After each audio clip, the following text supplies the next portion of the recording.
Welcome to the Spa Girls podcast, the self-publishing podcast for authors. You're in the right place for the best writing, marketing, and publishing advice, plus interviews with industry experts and best-selling authors. I'm Cheryl Phipps. I'm Shah Barrett. I'm Wendy Vella. And I'm Trudy J. And this week we have a return guest to the podcast. We've got super scientist, data guy, Nat Connors. Say hello. Hey, hello everybody. It's lovely to be back. It really is. Awesome. Good to have you here, Nat. So I'm going to read out Nat's bio and then we're going to dig right in because he's created an amazing new analysis tool for authors that we're going to dig into and talk about. And one thing that we need to think about is if you're listening to this not on YouTube, that maybe you want to pop over to YouTube so you can see some of the awesome visuals that are going to happen throughout this episode. But first, Nat's bio. Nat Connors is founder of Kindletrends, a company that provides authors easy tools for market awareness and research on Amazon. Nat is also a writer, medical scientist, and dance teacher. He created Kindletrends when he got fed up with trying to make sense of the Kindle Store and wanted a no-nonsense summary of the most important information for planning his own writing, publishing, and book launches. That's awesome. There you go. Welcome, and we've Nat. already all used your Kindletrends information. So how is this new tool kind of upping the level? Like, what's different about it? Yeah. Oh, Wait, we've lost you. Hey. Come back. Hey, he's back again. Oh, Okay. That was perfectly timed. Just a moment. I'm going to go and wiggle my cable, as they call it. wiggle your cap. Okay, that's never Okay. happened on our podcast before. We're wiggling a cable. That went Okay. downhill fast. 30 seconds in, and here, this is where we've He's arrived. only wiggling over Somehow- 30 seconds in. Somehow, Wendy, I can't help feeling that you were responsible. I don't know how. Okay, now I'm backing it Know up. me for a so minute. well, Nat. Now backing it up for a minute. So thank you, Trudy. That's a great question. Look, so I'm thinking about how to talk through this, and for some time I've been wanting to do something to help foster the kind of collaborative discussions that we have as authors. For me, one of the most awesome things about being an indie author is the sense of collaboration and community that we have. And you guys know that very well, right? Because you're a big part of it here and around the world. And in every genre, we talk about what's going on, and we talk to our colleagues about what we're seeing and what's working with readers and what isn't. And we speculate about what that means and what's going to happen next, what's going to happen for us in the future. So what I've been wanting to do is to find a way to help us have those kinds of discussions about all the different aspects of a genre, starting from a common set of facts, like as a scientist, I call it like a common evidence base. So we might agree or disagree about what we're seeing, but if we can all start from a set of facts about what's going on in the genre, like the state of the nation of the genre, then I reckon we can have really productive conversations. And this, what I call an interactive infographic, you're right, Shah, I'm going to need some help with that name. It's designed for Say that. it 10 times without backwards, yeah, quite German. Yeah. So what this is kind of like halfway between a presentation and a tool. And we'll talk through, I hope, some of the things that we can see, and you can ask questions, and I'm going to be looking for you guys to give me some feedback because you're the genre experts. And that's one of the things that I think is really important, is that we can look at all these different aspects of a genre and talk about what it all means for us, Yeah, Yeah. sounds good. Yeah. No, All that right. sounds good. So where are we going to start? Well, do you want to start? You guys choose. Do you want to start with urban fantasy? So just for Yes, the listeners, we've got two examples to look at today. One is urban fantasy and the other one is small town romance. Let's start which- with okay. urban fantasy. Small town, I was going to say because Trudy, fantasy. small town romance. No, go. make them fight. Make the Well, kid happy. we'll Make the kid happy. Let her have her go first. We'll make sure that we've got airtime for both of them, because there's so much to talk about in here. And the other thing I want to do just before we get started is I'm barely an expert in my own genre. What I really want for this tool, like my dream, is for all of the indie authors out there who are experts in particular genres or who are just working in them to get round and talk about what they're seeing and to contribute, so this is very much a collaborative thing. It's not me or anyone else kind of handing down what's going on, because I don't think that's how it really is. I think it's about fostering a sense of community. So, all right, let me screen share. Oh. Hang on, I think because we tested it before and it worked all right, didn't it? There we go. Screen share. Here we go. Nice. Okay. Look at that graphic. Okay, That's a very sweet. cool graphic. Yeah, All right. yeah. So people might be familiar with this sort of presentation from long form news stories. If you read something like in The Guardian or in the Washington Post or the New York Times or something like that, you might see this sort of scrolling down kind of long story. And that's what's the word, a construction that I chose so people can work through it at their own pace. This is the title page, and we can scroll down, and what we're seeing is a little bit of talk from me about what we're going to see in future. So the point I want to make for the listeners and the viewers is that you can go through this up and down. What I'm doing right now is I'm scrolling through it, and I can scroll back up. Right, so I can wind time forward and back, and I can just stop whenever I want. That's what I mean when I say it's like a mixture of a presentation and an interactive tool. We'll get to the interactive part in a minute. So we're looking at the top 200 books in the paranormal and UF category on the Kindle Store. Yeah, Okay, and we can cool. choose, we could look at more or less, but I kind of chose 200 as being a bit of a kind of Goldilocks level, like not too many and not too few, because that gives us a good idea of what's going on without it being so many books that the key insights are going to get kind of diluted, Okay. Now, there's a bit of talk here. The thing that I want to reinforce for everyone who's watching or listening is that there's a lot to go through here, and I wouldn't want people to feel overwhelmed. So just take it slow and look at things as you go. And if anyone's got any questions, you can always email me, Okay. So was this created, would have been in July 2024 for anybody listening in the future? That's correct. Yeah, Right. yeah. I'm going to be doing these for different categories every month for Kindletrends subscribers, and I'll have some freebies and stuff as well. So I have to be kind of carrying on talking about them. This is something that I very much want to update on a regular basis, so we can look back and see what's going on and look at trends from like 6 months ago or 12 months ago. We can see some of that in covers and pricing already. So the first thing that we're looking at here is an overall picture of what's going on in the genre. I chose this kind of thing with the circles because in any genre, we want to ask a few different questions at a really, really high level. So here on the left, we're looking at KU versus wide, and in the middle, we're looking at indie versus trad, and on the right, we're looking at series versus standalone.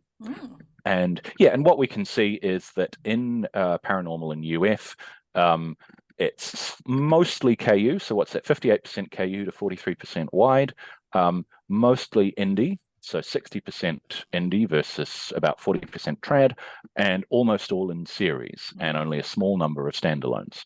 But one of the things that makes this interactive, and this is the part that I'm really excited to be sharing with people, is that this is something where you can click and filter on specific things. So if I want to, I can click on the KU button up here on the left, and that filters for just the KU books. And what we can see is that the books in KU, and this is maybe not surprising if you're an experienced author, the books in KU are almost all indie. So I'm going to go back, and now we're looking at all the books, all 200, and we can see there's 60% indie and about 40% trad. But of the KU books, they are very much indie. And also look at the series, 99% series. So I would say basically all those in KU by indies are in series. Wow. Yep, absolutely. And the other thing that I want to highlight for people as you go through is that you can drill into the data to see the actual books. So if I want to look at, let's say, these indie books, I can click here and it gives me a little pop-up. Can everybody see that? Yep. And then I can click on the little title, and off we go. Now, let's see. Here it goes. I'm not sure. Can you see that? Yeah. Okay. The Cool. coming All up. right. It's Sweet. Having a wee All think. right. There we go.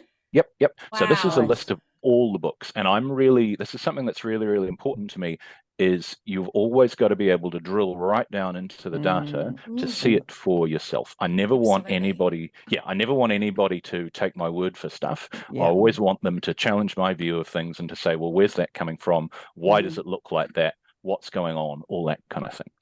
And the part that I think is really important here is if your books are in one of these situations, so let's say you're wide and you're an indie author, so I'm going to click the wide button and the indie button, and now I can see that actually there's more standalones than the rest of the market. So still only, 25% standalones, but of all the standalones in this whole set of books, quite a few of them are actually wide and indie.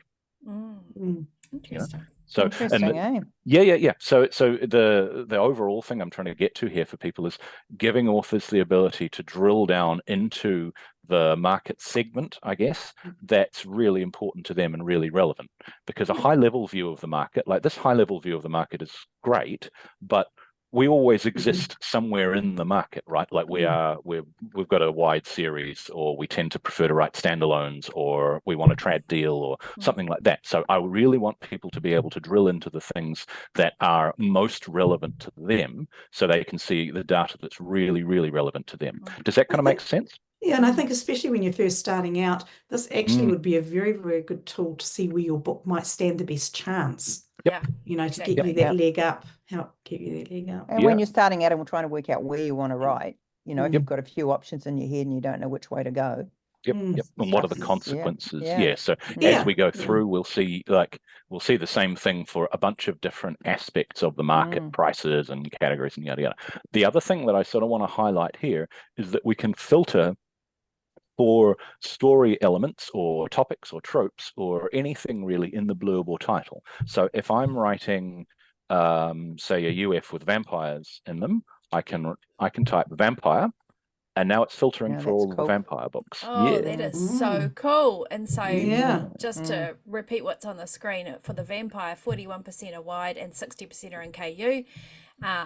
Again, it's that split between around 60% indie and 40% trad. So my reading of that would be that more trad for the vampires than previously. And again, you've got the series versus standalone, heavy weighting towards the series book. Yep, Wow, exactly. That is so cool. So when you learn to use this to drill into the stuff that's relevant to you, it can be really, really powerful, because I can say, okay, I'm writing UF books with vampires in them, and I'm wide, and I want to look at the trad books that are wide that have vampires in them, and I can click on that thing, and boom, we'll go to the thing. A little bit of patience, and this gives me a list of the 15 trad books in the top 200 that are wide and that have vampires in them.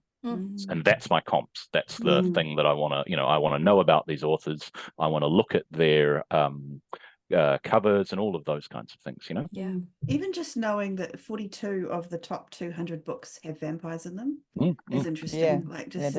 That's a significant number, I would have thought. It is a significant number. Yeah, exactly.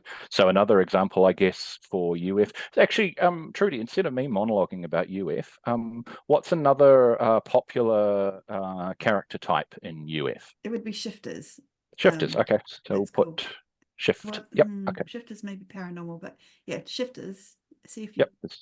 Shift. Okay, so let's look at let's look at, say, the KU books. Okay, there's 48 of them, which is 82%. And we notice that there's relatively few trad books that feature shifters, and it's almost all indie. So, what about dragons? Do dragons? Yep, sure. But look, it's 100% in series for that shifter. Yeah. That's interesting. And same with dragons. Oh, same with dragons. So you're not putting dragons; you're just putting a shortened version. Is that just so well? You pick up? Yeah, I mean, because sometimes you'll get other words like. Actually, if I put drag, it's probably getting some books that mention dragging or something like that. So maybe dragon is a better idea. The reason I sometimes do that is with things like werewolves. If you type wolf, then you don't get wolves. So sometimes you just want to use the shortest possible part of the word, which identifies that thing. That's kind of... All right. Very cool. Has Yeah, anybody? that sounds Yeah. really good. Okay. So let's move on maybe, and we can talk about. So I've got, as we scroll through, I've got a few bits and pieces to highlight to readers about what I'm seeing. But I always, listeners, sorry, but I always encourage people to make their own decisions and to email me in particular, because I love talking about this stuff, as you guys know. Email me with your thoughts and your insights about what you're seeing as well. So look at this one. Of all the ones that are standalone, if you go back. Oh, sorry. Yep. So if you go 100, if you're clicking on standalone, the majority of them are wide. So it's kind of like, it's interesting. Yep. So people who are Yep. doing standalones are probably most likely trad and are probably wide. Like, so there's a, Yeah. Yep. So in fact, if we go back and we say we're interested in the trad books, of the trad books, they're almost all wide, and although most of them are in series, there's still a chunk of standalones. Yeah. So you can sort of ask those questions in a few different ways, depending on what's most important to you. You know, if you were looking for a trad deal in this space, then you'd want to focus on this, and you'd say, okay, what makes a book in KU, or what makes it in series or standalone? What are the elements of that book? You know, so this is a way of zooming in on your comps and getting a sense of what's going on with them. Very cool. Yeah. Even for Okay. someone like me that doesn't like data. That's good. Well, I think it's less scary because it's basically it's pretty colours, circles, Well, and things like that. it's very obvious what you're looking at, isn't it? Yeah, You it don't is. You have to go guess. there and go Telling you. there and go there and go there and Yep. go there. Yep. Because there's nothing quicker to turn me off than actually making me have to work for my data. So Yeah. very Anyway, cool. and I mean, one of the things that I spent a lot of time trying to do is making it kind of snappy. So you click on the thing, like it's not like running a report where you have to go and have a cup of coffee or something. You click on the thing, you go, I wonder if X and Y. So I wonder if there are any vampire standalone books in KU. Oh, there aren't any. That's interesting. And I can just like that, right? Yeah. That's, you know, that's the important part. So I love that whole KU wide. You can see, you know, Yep. it's quite interesting because I've got one series wide and one series in KU. It's quite interesting. Yeah. All right. So let's move on and we'll talk about topics. So this is something, Trudy, I'm sure you've got some really good things to contribute here. This is a thing that I do a bit in the, this is the thing that I do a bit in the I didn't even hear Kindle what you Trends. said, but I know it was mean, Nat. I so, thought, you know. What does it mean? I never mean. Come on, kids. Come on, behave. This is a thing that I do, as you guys will know, a bit in the Kindle Trends newsletters, where I'm trying to present a picture of the most important story elements, tropes and themes and settings and yada, yada, yada, in a set of books. But what I've done here is I've made it interactive. So just like we saw with the overall stuff, the KU versus wide, indie versus trad, here we can filter for the most important themes in particular things. And we can click on each of these words. Cool, we can click on each of these words to see which books have those things in there. So we're looking at a word cloud at the moment. Yeah, and you can click on the word cloud and it gives you the number of books that there are. And it kind of shocks me that for UF, Office Workplace is quite large compared to some of the other setting options. Like I wouldn't have said that the Office 10 Workplace occurrences.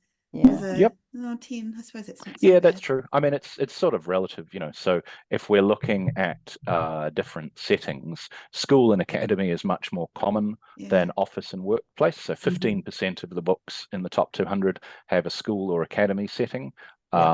But only 5% have an office or workplace setting. I want to also emphasize to listeners, this is just going off what's in the blurbs and in the titles, you know. What we're saying is, okay, what are books telling us about what's in them? Because that's what, you know, the goal of a good blurb is to really signpost tropes and settings and themes and everything to readers who are going to want to pick up that blurb. So if it said something like, I have to work with this person to save the world, that word work might have picked up workplace? It's possible. It's possible. I actually don't remember, to be honest, but I think it's office workplace tends to be more officey words like manager and boss and stuff like that. So it might also be boss. But we can go and have a look. That's the other thing, is we can go and have a look. And sometimes some words are used out of context. I have a funny story about, it's not that funny, but when I started out doing this, I was really interested in historical romance and about the difference between the Caroline period and the Carolean period, which is Charles I and Charles II, I think. I think I've got that right. So I was like, oh, okay, if a book mentions Caroline, then it's got to be set in the reign of Charles I. It turns out that Caroline is actually a lady's name. Who knew? Yes.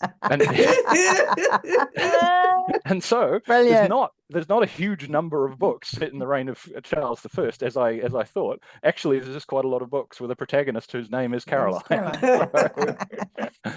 So where you've got office workplace there, 10 occurrences, can you click on that 10 occurrences? Sure, and that let's do takes that. you to where the books are, and you can have a little squiz at those 10 occurrences. Oh, perfect. Absolutely. That's Brilliant. so cool. And you know that these are the top 200 in the store at the time you did this report, so you kind of are looking That's at very something cool. that's selling well. And Yeah, exactly. Yeah. because sometimes you're doing searches like on other programs, and you'll get these books and I kind of click into them, and it's like, well, this sold one book in the last 3 years, you know, like it's almost pointless giving me this book, like I'm not interested. So this is good.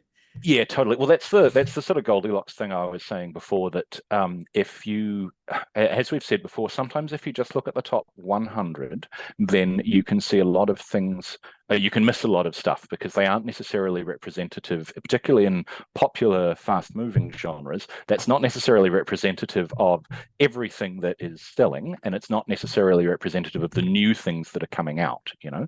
But on the other hand, if you look at like the top 1,000, as Trudy says, you will often get down into a lot of books that are only selling a few copies a month or something like that. And it's not that people don't make any revenue out of them, because of course they do, but probably what those books are telling us about the market is already being said by some of the books that are have better ranks, you know. So you kind of want a set that is big enough but not too big. Very cool. Yeah. Okay, so just to reiterate before, also when we're looking at topics, we can filter just like we did when we're looking at the KU versus wide or indie versus trad distinctions. So if I want to, I can just look at the most popular topics in KU. And what we find there actually is that School Academy, a lot of those School Academy books tend to be in KU. And that Witch suddenly became bigger. How big was Witch in all? See, I can't even see Witch when it's... Yeah, that's interesting. There it is. It wasn't. Okay, so it was still quite big. Okay, I just didn't notice it in the... Yeah. And the other thing, of course, is that we can filter for specific words like shifter. So if we want to know what the most popular things that go along with shifter are, so if we filter by shift, that gives us just the shifter books. But perhaps not surprisingly, we see that fated mates is a really common trope in shifter books. Yeah. Interesting though, aristocracy is there, so that's a really interesting one. Yeah, that's true. So I chose the term aristocracy to kind of it's like a catch-all for aristocracy in the historical romance sense of duke, earl, count, etc., but also aristocracy in the more general sense of royalty. So if someone is described as shifter royalty, then that's probably where that tag is coming from as well. Okay, you know? makes sense. Yeah, so one of the take-home messages there, I think, is that interpreting these topics depends a bit on the specific genre that we're in. So a tag like aristocracy is going to imply different things to readers in paranormal and UF than it would, slightly different, than it would in historical romance. Yeah, makes sense. Yeah, and actually that's something that I want to talk about a little bit more when I talk about what I'm thinking about to do with the neighborhood of a book and the neighborhood of an author is really about the little things that make the difference in your immediate environment. So the books that are like yours and your subgenre and stuff like that. What about putting in the name of a particular author? Is it going to get you anywhere, or is it not really the point? Yeah, so we filter by author. I had to take a punt on that. So yes, I am filtering by author. And in this case, I think we might be looking at all of the books that mention Sarah J. Maas. So this isn't just the books that are by her. If you want the books that are by her, then you can go to the spreadsheet, which is you can download along with all of this, and you can filter just by the name of the author.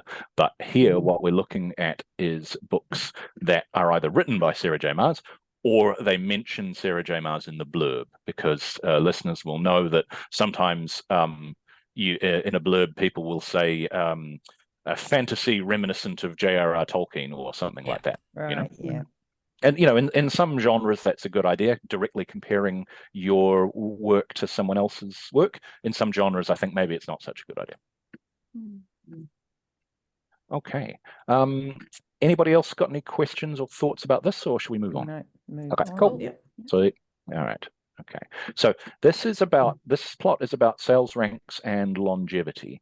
And sometimes I think we get a bit hung up on individual sales ranks because, as we know, and rightly so, because they're what lead to money, but also they move up and down quite a lot. And what I'm trying to do with a lot of things in Kindle Trends and in this infographic is get us to focus on like a chunk of books and look at broad strokes. So any individual book will go up and down depending on marketing budget and release schedule and endorsements and a whole lot of factors. Some of those factors we can see, some of those factors we can't see, and we ain't never going to know. So instead, what I look at is I try and get the top books in a category as a sort of a lump, a cohort, and I say, okay, what are the broad strokes that are going on in here? And what this does is it tells us a bit about the longevity of particular books. What we're seeing on the screen at the moment is a plot which is divided into 3 different sections. The top section is about the books that have just come out. They're up to 30 days old. The middle section is about the books that are in kind of the middle part of their earning lifetime. They're 1 to 6 months old. And the bottom section is about the books that are more than 6 months old. And what this is useful for is asking questions about what sort of books have longevity, or what sort of books are still ranking after a while. You can see down the bottom, if you're looking at the YouTube video, that we're looking at the ranks as at now. Now, I want to remind everybody that ranks do change a lot, like I was just saying, but if we're looking at the whole cohort, then getting an idea of what kind of books are in a particular area can be useful. So one of the things that I found was that we saw more wide books in this set than I had expected. I thought that the top books in Paranormal and UF would be almost entirely KU, but there's actually quite a lot of wide books. But if we filter for the wide books, which is what we've just done here, we can see that quite a lot of them are over 6 months old. So we can see down the bottom, there's actually quite a lot of those blue dots. Are they going to be the ones like Fourth Wing or like, does that count in this genre, or the Sarah J. Maas ones that people are still to some degree, and like I saw an interview with the vampire there and so on and so forth. So in some cases, these are the classics, which have been there for a very long time, but the other interesting thing is that, and that's, in fact, this kind of reinforces that hypothesis, that the wide books that have ranks that are less than 1,000, that's these blue dots down the bottom, they are mostly trad published. So those are nice sticky books that are selling well. Yep, that's true. Although some, Yeah. Although the thing is, we've got to also be a little bit careful with those things, because sometimes you'll see something like that, and the reason that book is there for a long time is that it is a classic that's been out for decades. So it's Lord of the Rings, or Interview with the Vampire, or something like that. Outlander. Whenever you do plots of how well a book is doing versus how old it is, there's always one dot up in the far right, and without even checking, that that's Outlander. So what we can do in order to drill into this, because the thing that I go on and on and on about is, don't take things at face value, always dig into them and be skeptical. So we can drill into this by clicking on one of those dots, and it will pop up and tell us what it is. That is so the first two were Sarah J. Maas books as predicted. That one, and the third one, and also that one. all exactly. 4 of the top ones are Sarah J. Maas. Exactly. Yep. And in fact, the fifth one, and there's probably a few. There we go. Oh, Lord. So literally the only reason that you've got trad wide books sitting there in that is Sarah J. Maas. Quite possibly. Yeah. And the other thing, just to reiterate to people, is if you want to, you can now click on this, click on the cover or on the author, and it will go, so this pop-up gives you some information about the book, the price and the release date and all of that. But if you click on the cover, it will take you to the book in the store. Yeah, that's cool. So again, a lot of this is about making it easy for people to think of something and then follow their ideas and figure stuff out, you know, so you don't have to, you can start here and you can go to a whole lot of places and then come back. Very cool. But the newer books are mostly in KU. So if we look at the red dots on the top of this plot, those are the ones that are less than 30 days old. They've just been released, and most of them are in KU. Very cool. All right. So now let's move on to prices. This is another thing that Kindletrends subscribers will be familiar with, but again, this is interactive, and I'm quite proud of this because, again, it lets us filter and drill into the prices that are really relevant to us. It's very colourful. Now, I love that colours. Yeah, I mean, look, the thing is that it's saying a lot, right? We're juggling a whole lot of quite different factors here, KU versus wide, indie versus trad, and all these different price sections. So that surprises me. That the biggest colour for all of them is $4.99. Why does that surprise you? Yeah, I just thought that they were that $4.99 was a kind of a higher price for well, the moral of UF books, but the moral of this story, Trudes, is that price points in a lot of genre fiction. We've seen this in romance, of course, but also in, I think, in UF, price points have increased across the board because as well, we can see in this section for the listeners, we've got a bar representing all of the books and different coloured sections representing each of the possible price points. And what we can see is that 75% of the books are actually $4.99 or higher. So if you look at that 50 down there, all of these ones from there, that's $4.99 or more. Yeah. Interesting, eh? And you could do that, split that up between wide and KU as well. Yeah, absolutely. So we can do that in a few different ways, but one thing I'm quite happy with is that you can click the little drop down on the left there. Nice. Yeah. Very cool. And it actually splits into two bars and it shows you the breakdown of wide versus KU.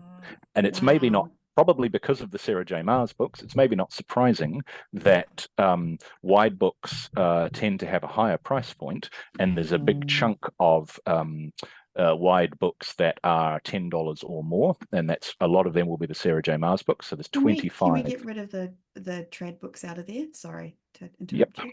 Absolutely. So this is wide indie versus KU indie. And what we see, so good point, Trudy, because what we see there is that there are far fewer $10 or more books, and the price distribution is maybe a bit more similar, you know? Can I ask if these would include, say, box sets? Box sets and collaborations and things like that I call series. So what we can do is we can filter for, so yes, at the moment this is including box sets. What we can do though is we can look for just standalones, although I think there aren't very many standalones, so maybe that's not telling us a huge amount. That's a good question though, Cheryl. Like when I was doing a division between series and standalone, I wasn't really sure what to call a boxed set. Because to me it's actually just one product. So when you're saying the price point, you know, is larger in certain areas, I'm thinking, well, maybe that's where a lot of the box sets fall in that price range. Yeah, you could be right. And maybe I need a thing where we can sort of exclude everything that isn't a boxed set or something. It's so in a way, standalone is kind of standalone and not a standalone, because at the moment I'm lumping all of those other things into series because they're not really standalones, but on the other hand they're also not really part of us. They're not individual books which are part of a series. So it's funny when you get down into the weeds and you start trying to be really precise about drawing divisions between things, it actually gets a bit more fiddly than I had realized. Of course. It's important we make more word for you too. Well, it's the same. I mean, the other thing is the indie versus trad. I just want to make it clear to listeners that the indie versus trad division is a bit of a subjective one as well. So the way that the way that this works is if a book is published by an imprint of one of the big 5 or big 4 publishers, then I call it trad. and everything else I call indie. Right. But there are quite a lot of there are quite a lot of mid-sized publishers who are definitely not indies, but they're not part of the big five or the big four, and it's a bit hard to know what to do with them, you know. So you could split them into three or something like that, but then it's just getting a bit complicated. And it, you know, it's probably not helping us make the core decisions. So the thing that I've learned is sometimes we've got to make a bit of a subjective call. So we've got the big things covered, you know. So pretty. Yeah. I think as long as people know what the parameters are, then you can do your own. Make your own decisions. Yeah. And that's why, you know, as I've said, so you can, again, here you can click on the individual set of prices and go and look at the books yourself. So if you're writing vampire books that are in KU, then you can go and look at the price point specifically for the vampire books that are in KU. Which is $4.99 is the most common price point. Just a question for the group. So if I was someone going, okay, I'm going to write a vampire book, most common price point is $4.99. Does that mean that telling me I should go and price my book at $4.99, or should I try $5.99, or, you know, what's that? How do I take that information and run with it? Personally, I'd go with $4.99, but I'd also go and look at those using this, go and look at the other vampire books. So there's 25 titles. I would go and look at the word count on those as well, you know, just to see what. And nobody can tell you what to price a book at. This is just giving you an idea of what you could price it at, because it also depends if that's the first book out in series, or is, you know, is it a standalone? You need to see what aligns too, you know, and that's words, you know, everything. How many words in the book, that sort of thing. I think all those things have got to align you. Where your price point But I'm is. for anything that encourages indies to put their price up, because I think books have been too cheap for too long. So. And everything else in the world's gone up, right? Cost of living. Well, the cost of producing the book, putting right? your book up. So Yeah, absolutely. Yeah, cost so of this coffees. is quite. So this is encouraging, I reckon, for indies in this and other spaces, is because what we're seeing is the days of most things being $2.99 are behind us, and what we're seeing here is that, you know, $4.99 is the most common price point, but there are quite a few books which are higher than that. Wendy's totally right that it really depends on the fine details, and I always encourage people when they look at something like this to then click through and go and look at the actual books and work out where my comps are. Is this the first in a series? Are they part of a long series? Is someone pricing the first in series low and then putting the other ones higher? Those kinds of questions. So this is like a starting point, and it helps you zoom in on the stuff that's really important, and then you can go off and make an informed decision, you know? Yeah. But I think that having those 25 titles, for example, with that vampire example, having just 25 titles to look through is so much easier than sitting there scrolling forever, because we've all done it through the Amazon store listings, and after a while you become cross-eyed from your brain melts and you it does. Yeah, absolutely. So go on. Click onto wide for me. I just want to see what okay, so wide is, but again we've got that whole Sarah J. Maas thing going on a little bit. I mean, we can remove them and just do that. So if you click on still a more expensive thing where it's still $8.99 to $9.99. Time to put the books up, Trudy. Time to put those what does that tell you, girl? Charging too little. Okay, get your books up. Yeah, absolutely. So again, you can drill into these, like the ones that are at $8.99, $9.99. You can drill into them and go and have a look at them and see if they are a fit for your books. Then that implies that readers of books like yours are are comfortable with paying that, and so that's a realistic, you know. I guess that's the take-home message for me, is go look at those price points and ask yourself honestly, are these books like my books? Are they a fit for my books? Am I turning up in their also boughts? Are they turning up in my also boughts? Those kinds of questions, you know. All right, we should crack on, because we've got a lot of other stuff to cover. There is a lot to take in here. So I have some soothing words. I mean, I'm really aware of the fact that we're trying to what's the phrase, trying to drink the whole ocean in one go, because we're looking at everything about a genre in one go, you know. And so I want to remind people, just slow down and take it step by step, and maybe just look at an individual thing. If you want to know about prices, just go and look at the prices. If you want to know about topics or KU versus Y, just look at that, bookmark this, and then come back to it later on.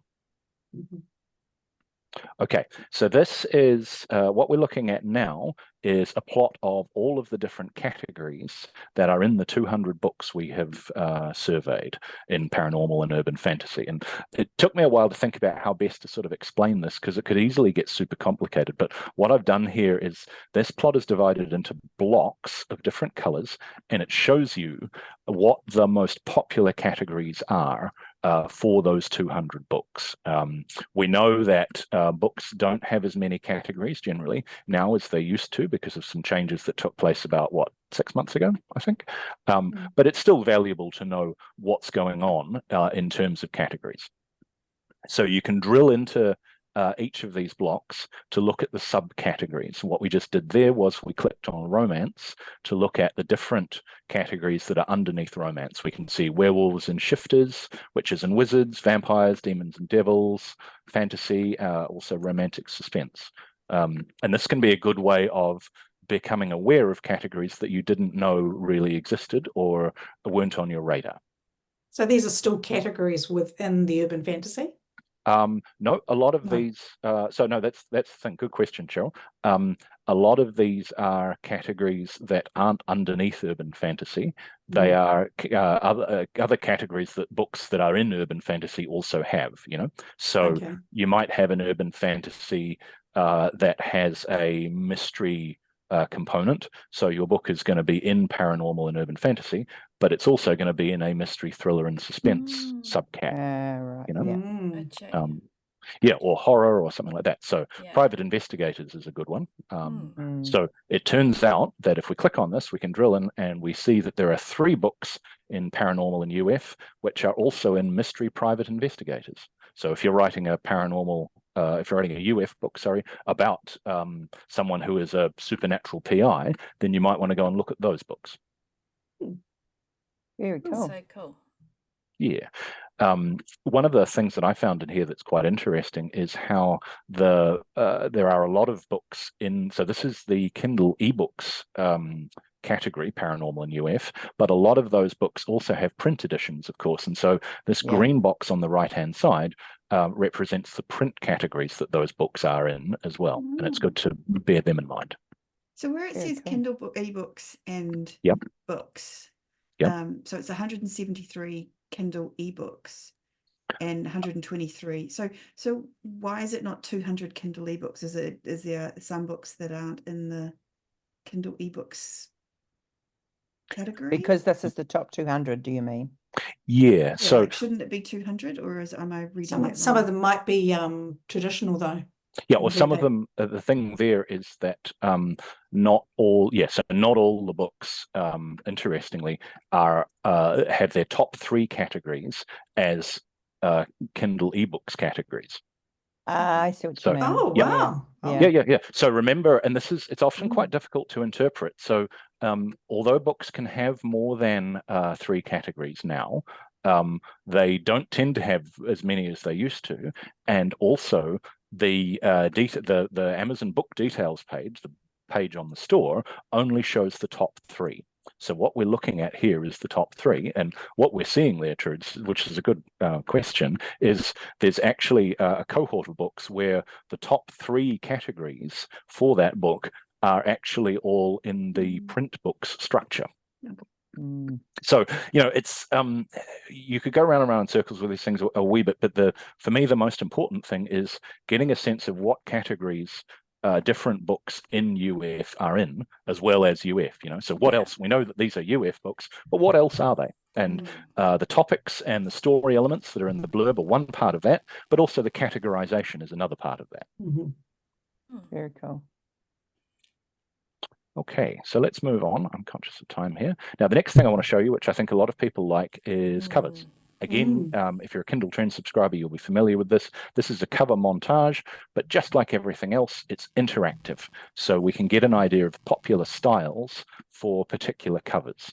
You can move your mouse over each of these and get a pop-up, and it will tell you about the book. So what story elements are in there, and you can click on the book and go to it in the store.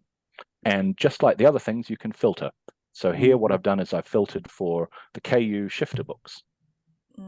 And we can see, just by looking at the covers, we can see that quite a few of these have a sort of P&R look to them, but not all of them. So here's one that looks more like a conventional UF. Here's some others that maybe look a bit, that one maybe is more of a UF because it's a school academy kind of a book. But you're seeing a predominance of, again, you've got those purple and blue tones. You're seeing mostly either an individual or a couple. Moons feature a lot. A lot of moon action. A lot of moon action. Yep. And you can also, incidentally, picking up on your point from earlier, Cheryl, you can also see the boxed sets here. So this is a good way to pick out what the boxed sets are. Yeah, that is good. That's exactly. And we can see, so this is an example of a UF book which isn't P&R from our friend Iris Spiegelhol. This is a UF witch book, and again we can filter for different, so this is all of the books matching the word shifter, but if we want to look for let's look for fae, because that's quite a common one. There's quite a lot of here we go, there's quite a lot of books that mention fae or fairies, but again we can see the Sarah J. Maas books here. There's some Nora Roberts and so on. So this is a good way of getting a sense of what, if you're writing a book with particular elements, how are other people in the market, other authors, how are they signifying those elements?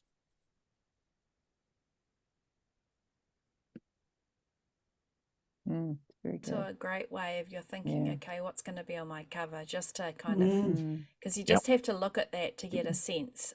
And you look at those trad books and they're so different from the other ones we were looking at just before. And the covers are all very different. Yeah, there's quite a lot of variety in the trad books as well, which is interesting.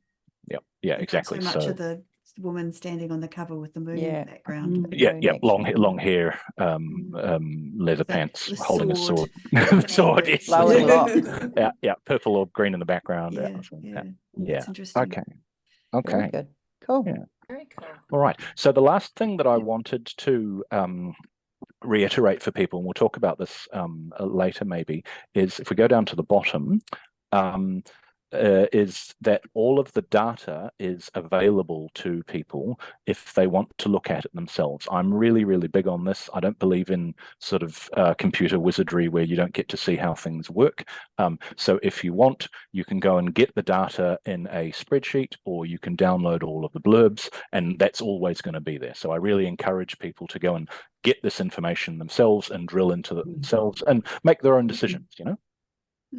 That's awesome. Very good. The blurb thing is really good because it's very simple. That does vary by subgenre. So, you know, if you're writing a UF blurb, that might be different to, for example, a short insta-love romance, contemporary romance. So it's important to fit in with that if you're looking at, particularly looking at going into the subgenre. Yeah, totally. Yeah. And I for Kindle Trends subscribers, I have a sort of blurb workout thing that I often encourage people to do, which is every week you get the top 100 blurbs, a link to the top 100 blurbs emailed to you, and just read them every week. Just skim read the blurbs.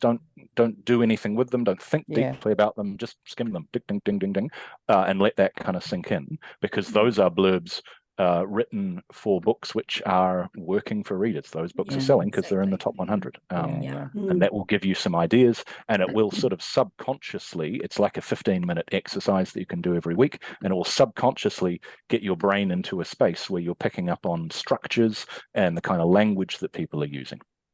I love that. I'm totally doing that now. And point of view as well, whether it's written first or third. Yep, absolutely.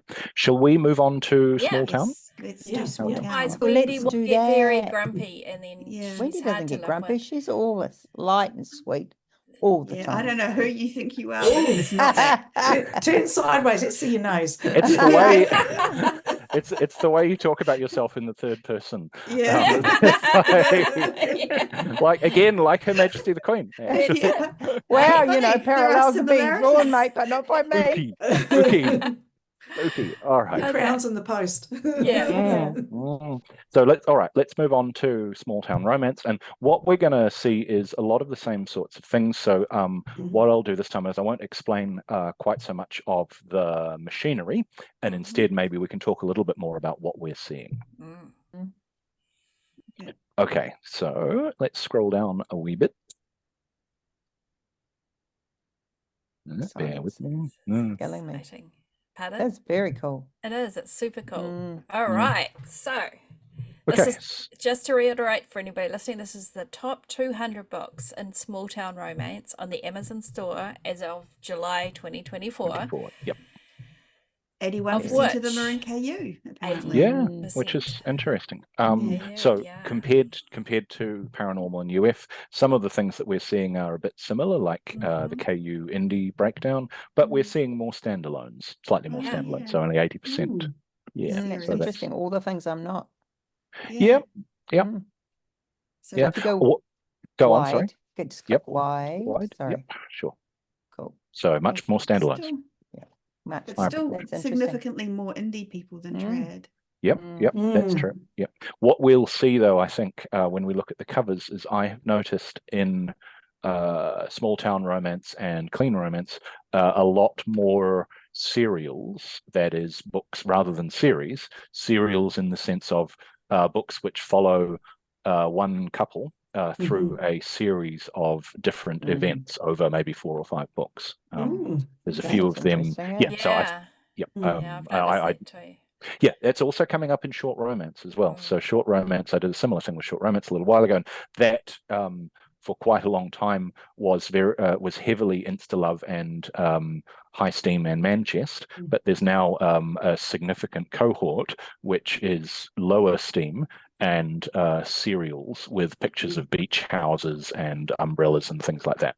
Yeah, it's interesting. I would have described them as like, I mean, showing my age here, but they would be sort of almost like sagas, like, you know, they just keep going, the story keeps going, and they're usually selling for around 99 cents, but it's for maybe 10,000, 15,000 words, and then people are buying the next one, and eventually, I suppose, when they get them all, they've paid $7 or $8.99 for them, but it's a really interesting, but they dominate those charts anyway.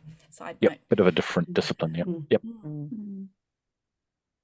All right, so again, we can filter for KU books and series. So Wendy, you were, let me think, let's look at the wide books, and these are standalones or series? Yeah, I write series, but you can read them as standalones. Right. So I guess that how does that fit in? So all my books can be read as standalone, but they are in a series. Yeah, I mean, so I think either or, really. Yeah, I mean, I think if they are recorded, like if you fill something in the series box when you're publishing them, then as far as Amazon is concerned, it's a series, so it's in the series. It's that makes sense. Yeah, absolutely. And you know, there's the classic thing where we, as you say, the books are all self-contained stories, but they are linked together with recurring characters and similar themes, and you may be mixing and matching different tropes and stuff like that. Yeah. So it's interesting that 100% wide books are also 100% series. Yep. So that's sorry, Cheryl. That's because we're filtering specifically for the wide books. No, that's all right. So if we go back to just look at the wide books, it's actually 50%, pretty much 50-50. Close to 50-50. Yeah. So can we now click into one up? So if I wanted to find out what the 45% standalone are, you click into that, and that will show us the 16 titles. Can we look? Yep. We can go and look at them. And that's so I can tell you who's going to be there. Lucy Score. Susan Mallory. Dana Palmer, Cheryl Woods, Krista Higgins. Yep. So we can see quite a lot really of diverse covers, but they've got that pastel look to them, Yep.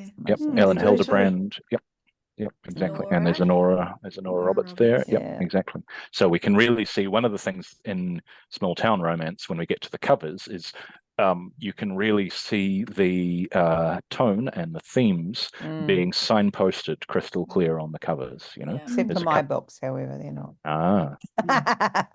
Different Maybe that's again. something we need to Yes. have a look at, Wendy. So there was no No. Lucy score there. So there No. was, that was interesting. Yeah, true, actually. Or Roberts, Nicole Bart. Yeah, okay, interesting. All right. Would she be trad though? If it was book, because no, her ebooks are not trad, they're hers, aren't they? Are they? Just Didn't her know that. print books. But print Just the books print. are trad, yeah. Yeah, okay. That's it. So again, potentially if the print edition came up in the top 200 ebooks, which if it's selling well enough it could, then you might get it, you know, they might be well, listed. she did hit New York Times with her prints, didn't she? So Yeah, probably, okay, interesting. So this is, again, we're looking at the most popular topics in small town, and small town as a setting is obviously the most common setting, but we can see a few others, office, workplace, again, but often, you know, that will be maybe the inciting incident is I got sick of my office job in the big city and moved to a small town or something like that. That's, you know, so often those office workplace things, again, going back to the theme we had before, which is interpreting the story elements in a blurb is dependent on the genre, you know. So in small town, the office workplace story element to me is quite likely to be an inciting incident or some sort of plot device like that, you know, that doesn't imply that the book is actually set in an office. Whereas in, I don't know, billionaire romance, if you see office workplace, the book is probably set in an office. Yeah. But second chance, you've got those kind of tropes. A second chance is big, forbidden love, cowboys, mystery, fake single relationship. dad, all the classics. Best friends. Mystery. Friends to lovers. Enemies to lovers. I was going to say, oh, I can't see enemies to lovers. That's the culture, but there it is. I saw it. It was hiding under single mother. And incidentally, forbidden love is the tag that I chose for a brother's best friend or best friend's brother, or right, that makes sense. you know, that best friend's milkman's Instagram mate, or you know, those that should have to quote read the a few of those too. That's a really common trope, that whole so common. I'm surprised not wrote that. There's also an entire generation that have no idea what we're talking about when we use the word milkman. Okay, sorry. Exactly. Move on. Move on. Okay. So just to reiterate again, we can filter if we want to know about specific subsets of these books, like the wide books. We can look at the most common themes and the most common character types and everything that are in there, you know. And we can filter by text. So we will be amazed to learn there is actually one vampire book in the... I bet you want to know what it is now, don't you? Yeah. What is it? Okay. Someone who's in the wrong category. Small town vampires. Look, it's the thing. Stranded with a wounded vampire. Yeah. Okay, that's interesting. But I mean, look, if he lives in a small town, that's right. Then the fact that he's an alien vampire. He's an alien. I mean, he's an alien vampire in a small town. We haven't it can happen. There's this a few is a fish out of water book. genres mashed up there. Someone trying to hit all the, you know, small town. Oh, that's a good one. Vampire, aliens. People are reading aliens and romance.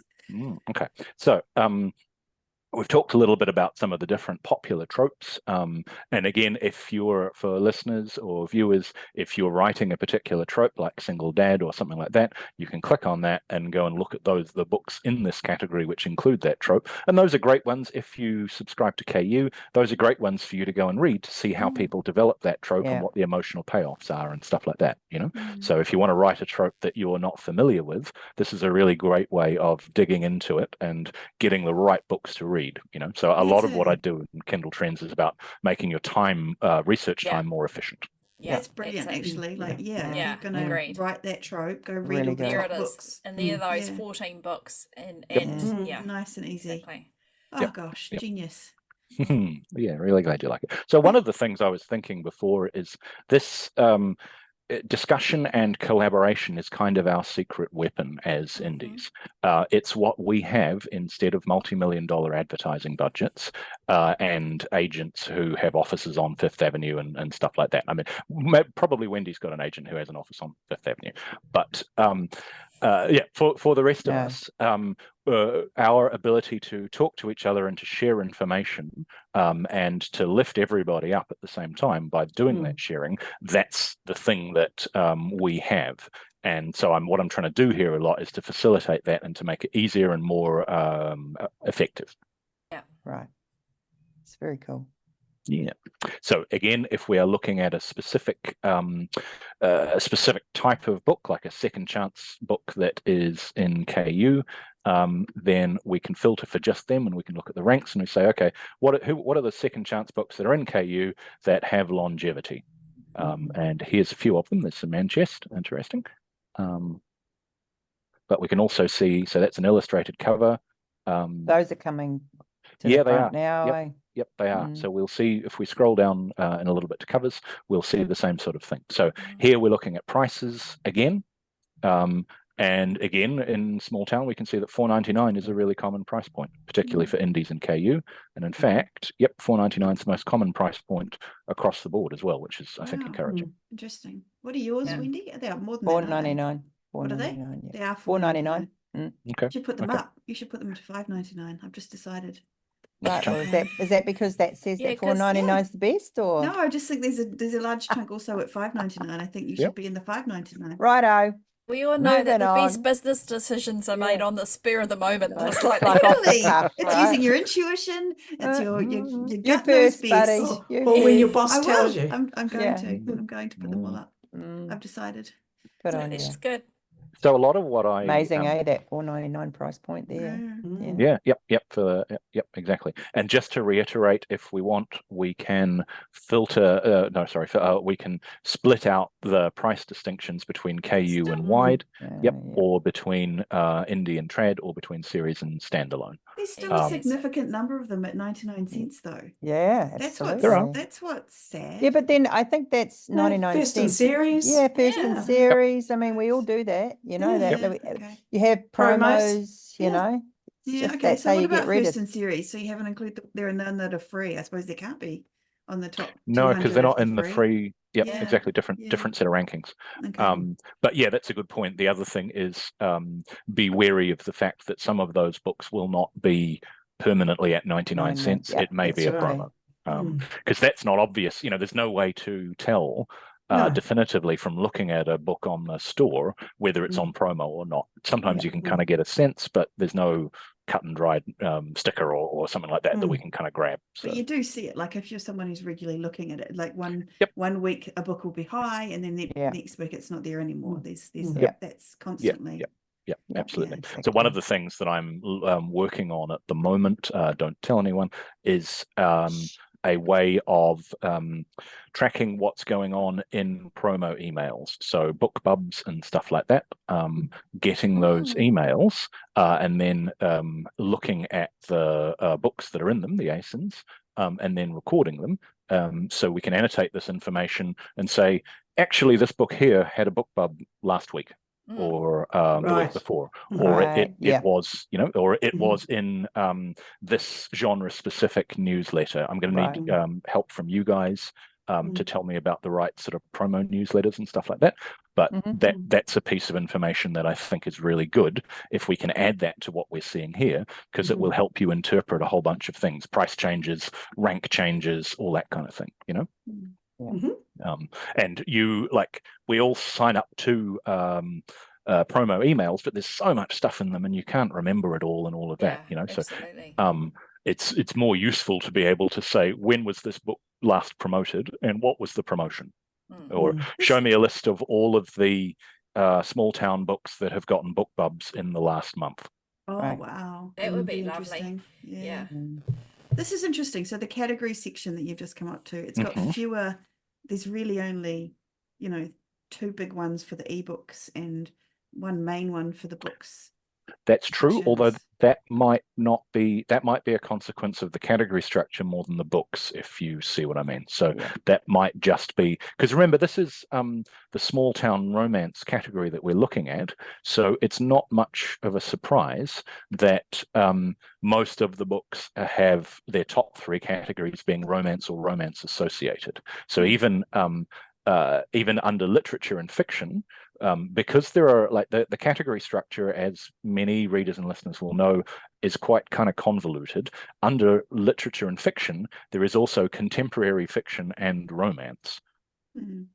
And I just there's think it's maybe the difference between UF and romance is that maybe as a small town romance, you would always go in to romance as the main category and then go under that, whereas for UF you can go in under a mystery thriller section, you can go in under romance, there's an urban fantasy, you can go in under fantasy and then get to urban, you know, these three main, and that's the only ones just that I know off the top of my head, and there's probably more for that top tier category thing. So I guess that's why, right? Yeah, absolutely. And I'm given to understand from talking to people in UF that one of the big divisions is between UF that has a romantic element, like a romantic subplot, and UF that doesn't.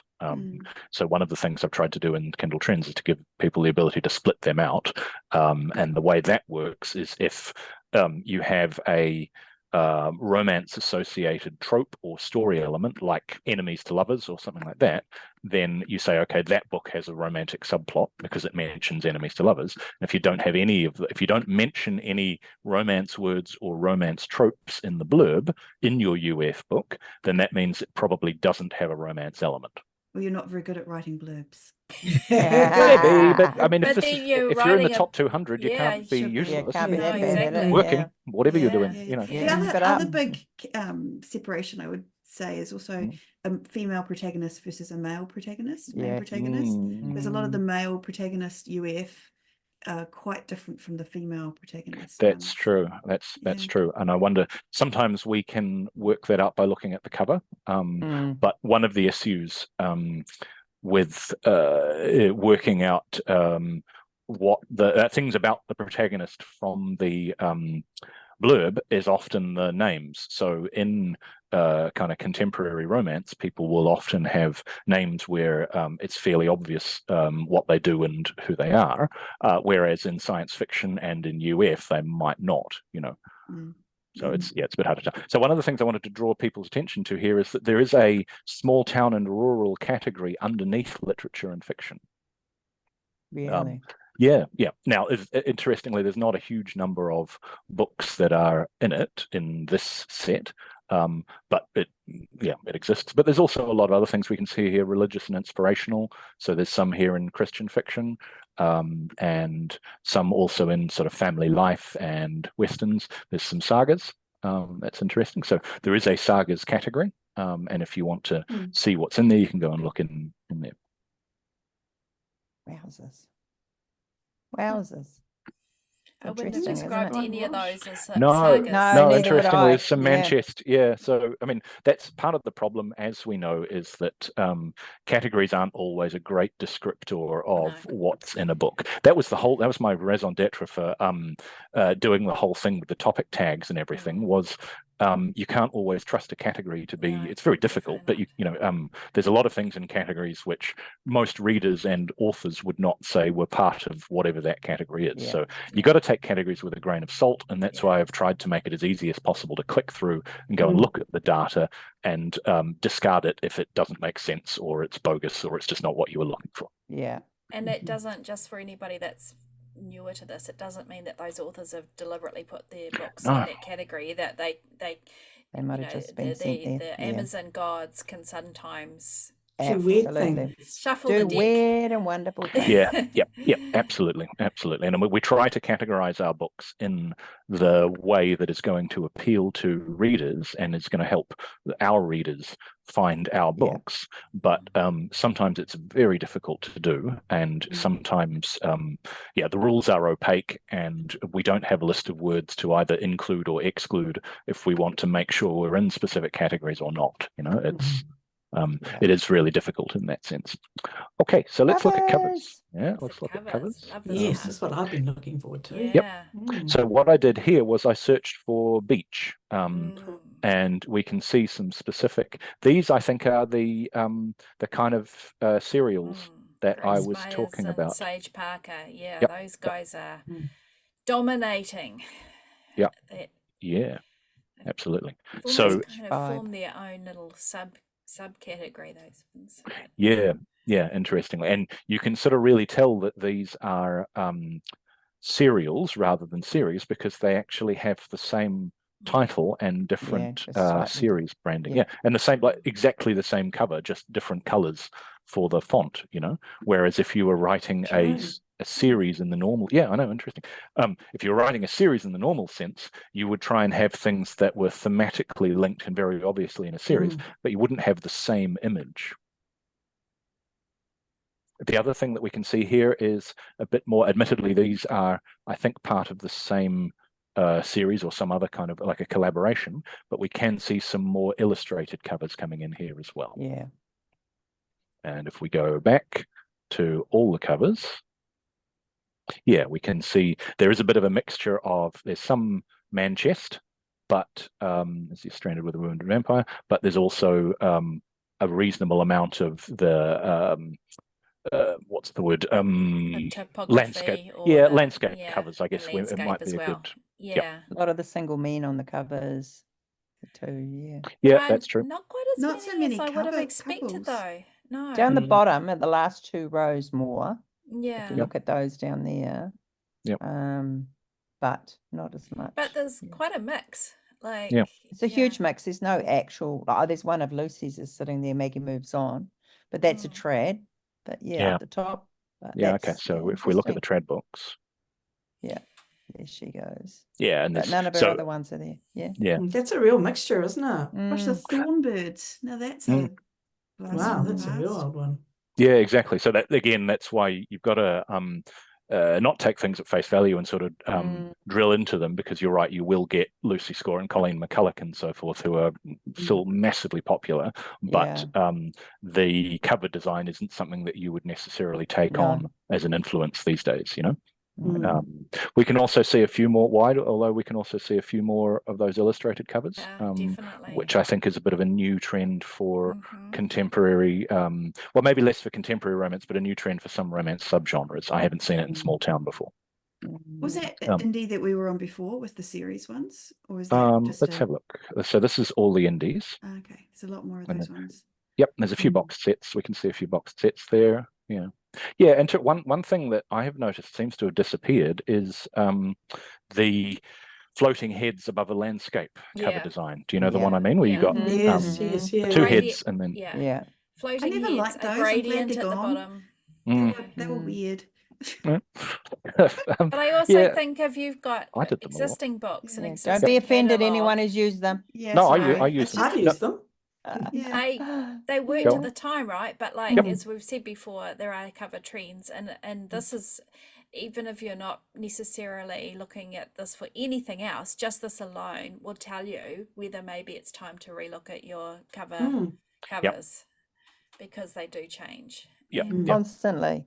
I'm so intrigued by those serial ones that had like a house on the cover. And they're just the same name all the way through. Just that Bizarre. tiny read title thing. Yeah. Or the cloud. So it looks like the same book, right? It does. And you have to train your readers to understand that there are that there's more coming out. Like it sort of feels like that was something like that would have to be managed through a newsletter list or something where you could kind of be telling people that the next if you've got exactly, if you've got ads in the back of the book, or if they're all released, that's the other thing is I think what you'd do is you'd release them all at once.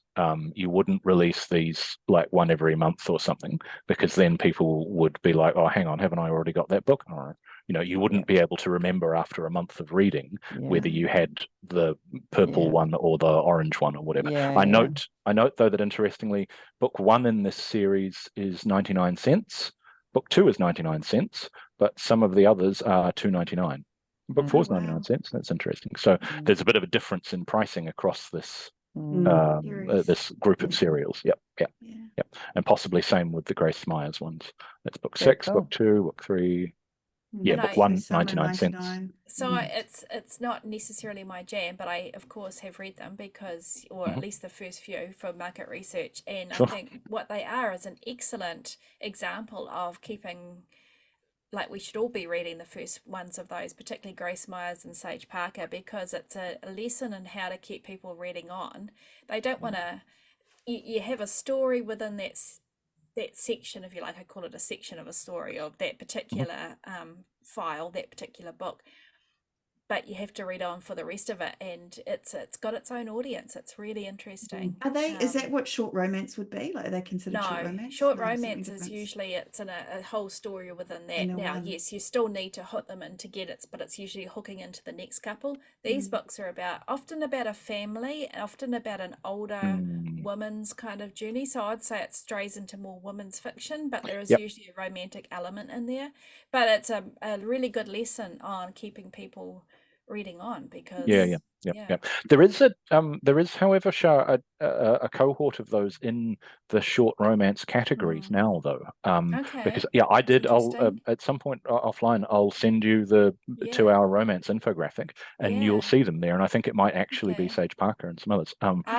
Right, yeah. So it might, in fact, it could be the same books. Of course they would be, because they would be under short romance, because they'd be less than hour to hour, depending on their print length. Yep. So as I say, for quite a while, the 60-minute, 90-minute, and 2-hour short romance categories were mostly Insta-Love, High Steam, Manchest, and in series. So all the, I don't know, members of a boxing gym, or one of those kinds of things. But the last time I ran this, which was a little, maybe a month or so ago, there was a subset of these kinds of books, which were very obviously serials and presumably low esteem, but the covers were very different. So that it's also happening in well, and obviously they're selling really well, because if they're making the top 200 in small town romance, they're big selling books in this category. So they shift a lot of units, and all of them are there, like not just the first one or the second one. No, the whole series of them. We're talking like, I'm looking at the graphic here for Sage Parker. There's like 2, 3, like 8 or so. This is why it's good to keep an eye on these things, right? In picture form.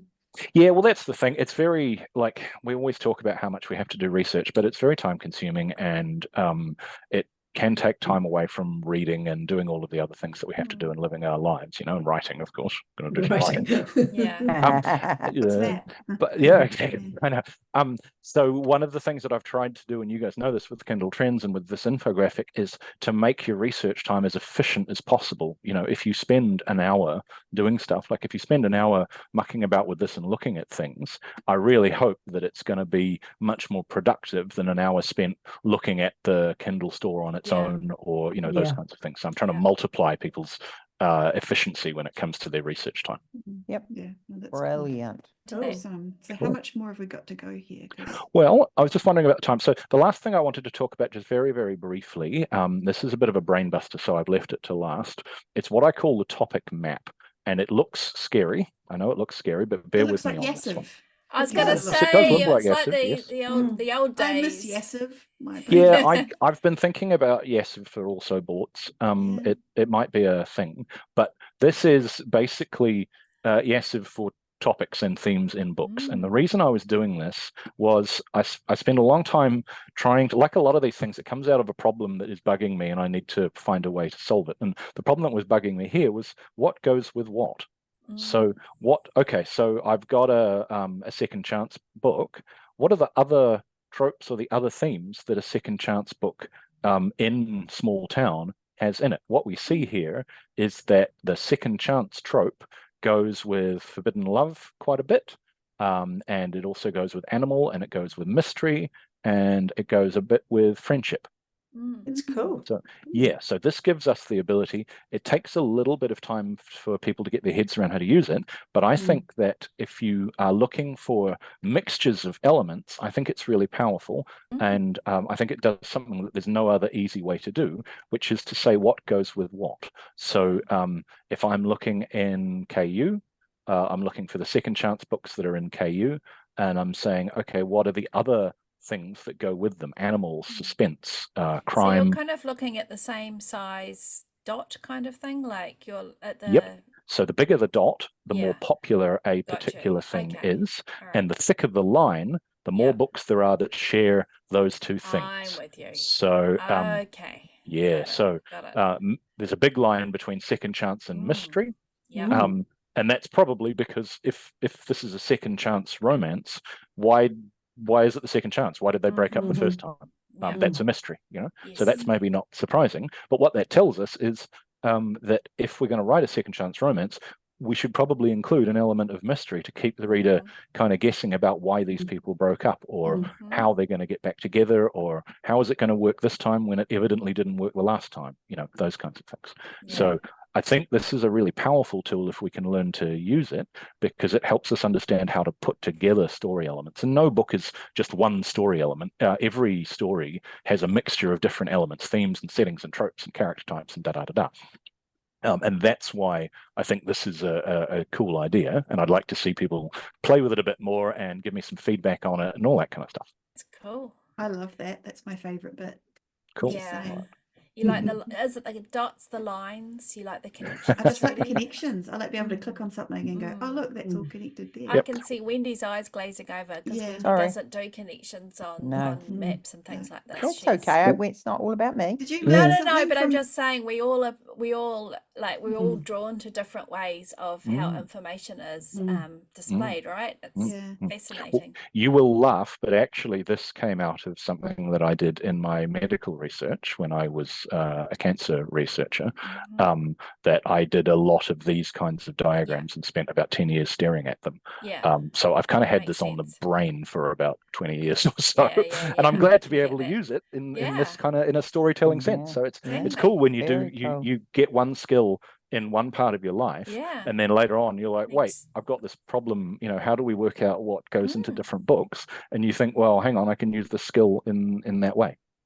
What do they say, that writing is as much a science as it is an art? Or if they don't say that, then they should say that. Well, we bring, I mean, I think what that tells me is that we bring, as writers, we bring every aspect of our lives, everything we've lived, like emotionally and intellectually, we bring that all to the table when we sit down and write, and we decide what to write, you know. And so each one of us, when we're writing our books, as we know, it's a piece of ourselves, our history, our families, where we came from, our whakapapa, all of those kinds of things. They all play into what we write, and it's all there on the page one way or another, you know.